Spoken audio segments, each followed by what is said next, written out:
Assalamualaikum warahmatullahi wabarakatuh. Saya Nasrullah dengan NPM 210262. Saya Lenia Hasani dengan NPM 2102 dan 9014. Kami dari kelompok 1 mata kuliah manajemen lembaga pendidikan, dosen pengampu Uswah Fadilah IPD. Di sini kami akan menjelaskan tentang konsep dasar tentang lembaga pendidikan Islam serta melengkapi prinsip-prinsip manajemen lembaga pendidikan Islam secara komprehensif berdasarkan ajaran Islam. Perbaiki tempat duduk Anda, enjoy dan selamat menyaksikan. Penjelasan yang pertama yaitu kita akan mengetahui pengertian manajemen lembaga pendidikan Islam.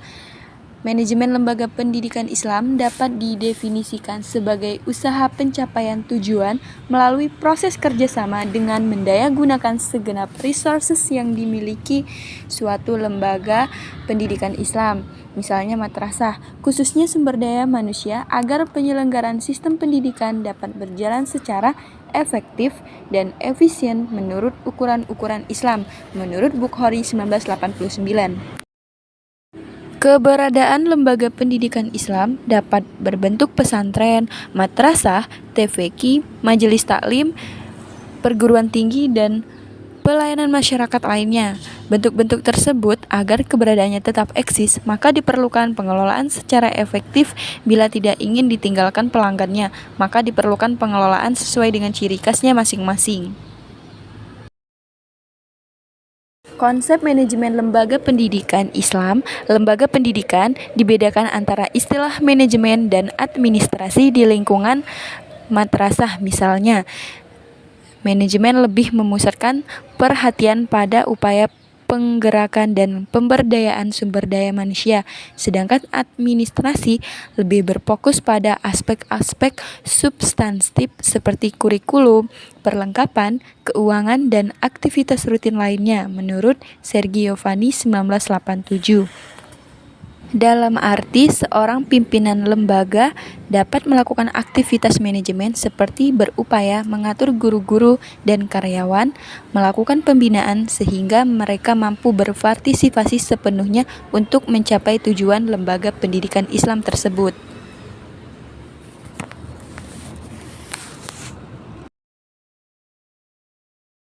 Selanjutnya, proses manajemen pendidikan Islam. Dalam melaksanakan fungsi pokok sebagai manajer pendidikan, terdapat bermacam-macam langkah manajemen yang harus dikuasai oleh seorang pimpinan di lembaga pendidikan Islam, yaitu 1. Perencanaan, 2. Pengorganisasian, 3. Kepemimpinan, 4. Pengawasan.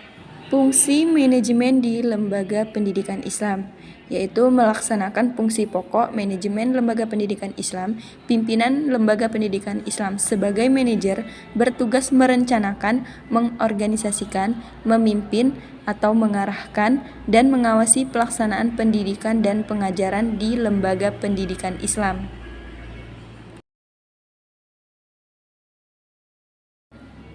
Selanjutnya, ruang lingkup manajemen lembaga pendidikan Islam. Ruang lingkup tugas manajerial ini dapat diterapkan ke dalam segenap aspek administrasi pendidikan, yaitu proses belajar mengajar atau kurikulum, kesiswaan, kepegawaian, keuangan, perlengkapan, dan hubungan lembaga pendidikan Islam dengan masyarakat, bertujuan mencapai taraf produktivitas lembaga pendidikan Islam yang lebih tinggi. Berbagai aktivitas manajemen lembaga pendidikan tersebut diselenggarakan oleh pimpinan lembaga pendidikan Islam secara periodik dan terjadwal pada saat menjelang akhir tahun ajaran, awal tahun ajaran, bulan, mingguan, dan harian.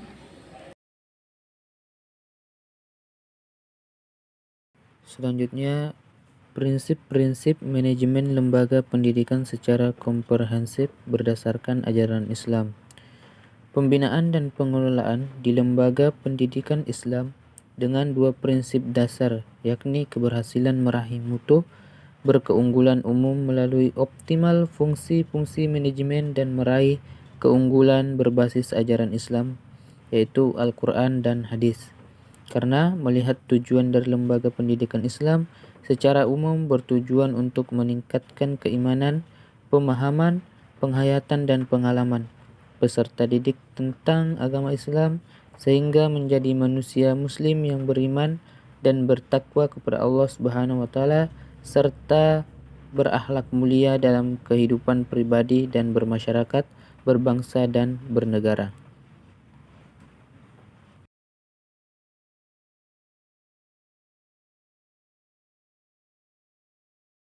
Manajemen LPI.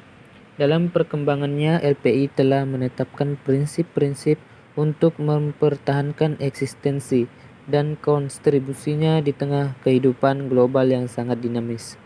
Satu prinsip pembebasan manusia dari ancaman kesatuan yang menjerumuskan manusia pada api neraka. Quran Surah At-Tahrim ayat 6. Kedua, prinsip-prinsip pembinaan umat menjadi hamba-hamba Allah yang memiliki keselarasan dan keseimbangan hidup bahagia dunia akhirat. Quran Surah Al-Baqarah ayat 201. Yang ketiga, prinsip pembentukan kepribadian manusia yang memancarkan sinar keimanan yang kaya dengan ilmu pengetahuan yang satu sama lain, mengembangkan hidupnya untuk menghambakan diri pada Khaliknya. Quran Surah Al-Mujadilah ayat 11. Yang keempat, prinsip amar ma'ruf nahi dan mungkar dan membebaskan manusia dari belenggu-belenggu kenistaan. Quran Surah Al-Imran. Kelima, prinsip pengembangan daya pikir, daya nalar, dan daya rasa sehingga dapat menciptakan anak didik yang kreatif dan dapat memfungsikan daya cipta rasa dan karsa. Dan untuk kesimpulannya adalah, secara umum dapat digarisbawahi, manajemen LPI pada dasarnya merupakan usaha pencapaian tujuan melalui proses kerjasama dengan mendayaguna, bukan segenap resources yang dimiliki LPI, khususnya sumber daya manusia, agar menyelenggarakan sistem pendidikan dapat berjalan secara efektif dan efisien menurut ukuran-ukuran nilai Islam. Manajemen LPI memiliki kedudukan yang strategis dalam program peningkatan mutu pendidikan bersama komponen-komponen lainnya dengan menerapkan proses manajerial perencanaan, pengorganisasian, kepemimpinan atau motivasi, dan pengawasan, dan penyelenggaraan setiap substansi administrasi LPI secara efektif dan efisien, maka akan benar-benar mendukung terwujudnya suatu lembaga pendidikan Islam yang produktif. Dalam manajemen lembaga pendidikan Islam memiliki dua prinsip-prinsip yang secara konversasif berdasarkan ajaran Islam, yakni keberhasilan meraih mutu berkeunggulan umum melalui optimal fungsi-fungsi manajemen dan meraih keunggulan berbasis ajaran Islam, Al-Quran dan Hadis.